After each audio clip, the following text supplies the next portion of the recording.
Welcome to Battle of the Backlog, the series where I finally confront my greatest shame, my games library. Each episode, the wheel of fate spins and decides which neglected game I have to play. No takebacks, no skipping. I give it at least 2 hours, share my experience, and let you know if it's worth your time or if it deserves to be banished forever. And today, it picked a nightmare, literally, Nightmare Kart. Nightmare Kart is a fan-made gothic kart racer developed by Lilith Walter Media, the same team behind Bloodborne PSX, if that rings a bell. It dropped in 2024 as a completely free download on Steam, and justifiably so, it's sitting at a 97% overwhelmingly positive rating. Not bad for a fan project that started as a meme. It was actually originally titled Bloodborne Kart until Sony stepped in and gave it a firm nope. So now we have Nightmare Kart. And it's basically the same game, just with legally distinct names slapped on top. You're racing as characters like the Junta, Arnett, and Herman. All very familiar, but just different enough to survive copyright lawyers. There are 2 main modes in the game, campaign and free mode. I started with campaign because I wanted to see how deep the gameplay and the nightmare would go. So you pick from a lineup of bikes or karts, I think 12 in total, and you unlock more as you go.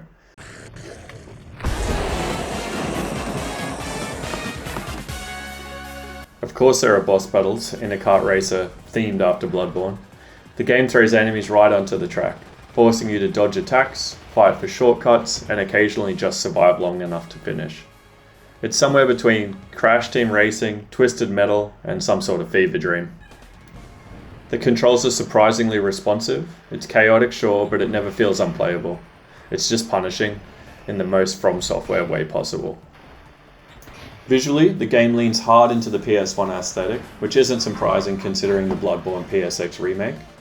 There's chunky character models, foggy lighting, weirdly oppressive color palettes, and it looks and feels like something you'd find on a haunted PlayStation demo disc that's been hiding in your closet for 15 years. The audio design matches too, all gritty engine roars and creepy ambience, with just enough retro polish to feel intentional.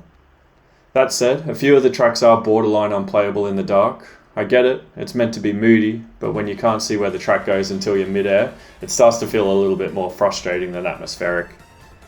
Still, the world building is shockingly effective for a kart racer. It captures the feeling of Bloodborne, just, with drifting. Now, let's talk about the music, because it deserves its own spotlight. The soundtrack, composed by the Noble Demon, who also worked on Bloodborne PSX, is a wild, pulse-pounding mix of samplers, breakbeats, harpsichords, and theremins. It sounds chaotic on paper, but in-game, it absolutely slaps. There's this really unique blend of spooky, tongue-in-cheek energy that fits Nightmare Kart's vibe perfectly. It leans into the PS1 era aesthetic while still feeling modern and aggressive. It's like it's daring you to drift harder, hit faster, and survive longer. If you're really heavy into your gameplay soundtracks, this entire soundtrack has been released on vinyl as well. You can pick that up from Lost in Cult if you're interested. I'll pop a link in the description.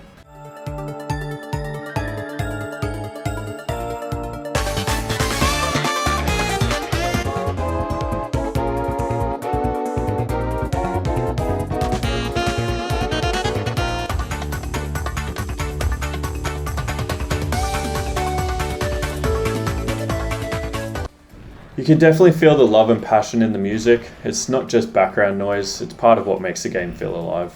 And a little unhinged, in the best way. So, it's completely free, packed with content, and way more polished than you'd expect. There's a proper campaign, a deathmatch mode, character unlocks, even 4-player local co-op, just like the good old days, so you can have some absolute couch chaos. And considering how hard it usually is for fan projects to even survive, especially when big publishers get involved, it's kind of a miracle that this game exists at all. Big shout out to Sony for not swinging the legal hammer too hard on these guys. We all know another company that wouldn't have let this anywhere near release. Wink wink, Nintendo. So, is Nightmare Kart worth your time? If you like kart races, appreciate weird corners of indie gaming, or just want to see what happens when fan passion meets legal compromise, absolutely go for it. Play it, blast it. It's spooky, stylish, nostalgic chaos, and it doesn't cost you a cent. What's better than that? So go on, turn off the lights, grab your saw cleaver, and hit the gas.